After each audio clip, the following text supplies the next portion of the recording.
GJ દેશી news ફક્ત એક ન્યૂઝ ચેનલ નથી, આ છે દરેક આદિવાસી સમાજનો સ્વતંત્ર અવાજ, જ્યાં સત્ય દબાતું નથી, જ્યાં જનતાના પ્રશ્નો સીધા સત્તા સુધી પહોંચે છે।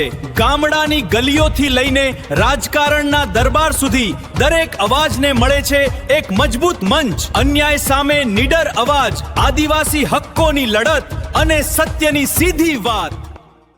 લવ મેરેજની અદાવતમાં યુવાન પર જીવલેણ હુમલો કરનાર 3 આરોપીઓ ઝડપાયા। પોલીસે કર્યું રિકન્સ્ટ્રક્શન। ભાવનગર શહેરના ફુલસર વિસ્તારમાં રહેતા રાજદીપ નામના યુવાન પર લવ મેરેજની અદાવત રાખી છરી વડે જીવલેણ હુમલો કરનાર 3 આરોપીઓને પોલીસે ઝડપી પાડી સમગ્ર ઘટનાનું રિકન્સ્ટ્રક્શન કરાવ્યું છે। રાજદીપે ગત નવેમ્બર 2025 દરમિયાન શિવરાજસિંહ જાડેજાની દીકરી વીણાવા સાથે પ્રેમ લગ્ન કર્યા હતા।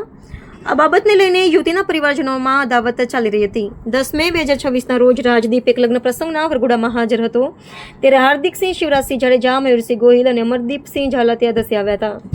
ત્રણેય આરોપીઓએ રાજદીપ પર છરી વડે હુમલો કર્યો હતો, જેમાં હાર્દિકસિંહે ગળાના ભાગે જ્યારે અન્ય 2 આરોપીઓને છાતી અને પડખાના ભાગે ઘા ઝીકી તેને જાનથી મારી નાખવાનો પ્રયાસ કર્યો હતો। હુમલામાં ગંભીર રીતે ઘાયલ બનેલા રાજદીપને તાત્કાલિક સારવાર માટે સરટી હોસ્પિટલ ખાતે ખસેડવામાં આવ્યો હતો, જ્યાં તેની સારવાર ચાલી રહી છે। ઘટનાની જાણ થતાં પોલીસે તાત્કાલિક કાર્યવાહી હાથ ધરી ત્રણેય આરોપીઓ વિરુદ્ધ ગુનો નોંધી તેમની ધરપકડ કરી હતી। આજે પોલીસે આરોપીઓને સાથે રાખી ઘટના સ્થળે લઈ જઈ સમગ્ર ઘટનાનું રિકન્સ્ટ્રક્શન પણ કર્યું હતું। પોલીસ દ્વારા સમગ્ર મામલે વધુ તપાસ હાથ ધરવામાં આવી રહી છે।